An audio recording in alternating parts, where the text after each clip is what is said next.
கீழே 4 3s are 12. இப்போ புரியுதா கண்ணு? அப்போ 2√2 இன்ட்டு சிஸ்ஸுக்குள்ளே என்ன கிடைக்கும் உங்களுக்கு? இங்கே கிராஸ் மல்டிபிள் பண்ணும்போது 3π ப்ளஸ் 8π டிவைடட் பை 12. அப்போ 8π மைனஸ் 3π வந்து 5π/12. அப்போ 2√2 இன்ட்டு சிஸ்ஸுக்குள்ளே 5π/12. இதை யூலர்ஸ் ஃபார்மில் போட்டால் 2√2 இன்ட்டு e⁻i 5π டிவைடட் பை 12ன்னு எழுதலாம். இதுலேயே தேர்டு சம் பாருங்கள், தீட்டா ஈக்குவல் டு 3π/2.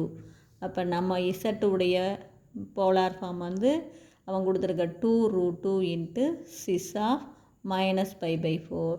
அவன் கொடுத்துருக்கிற theta equal to 3π/2 polar form சிஸ்ஸுக்குள்ளே 3π/2. இப்போ இதுவும் மல்டிப்பிள் இருக்குது. மல்டிப்பிள் இருந்தால் என்ன பண்ணணும்? ஆங்கிளை ஆட் பண்ணணும். அப்போ 2√2 6 first angle -π/4 plus second angle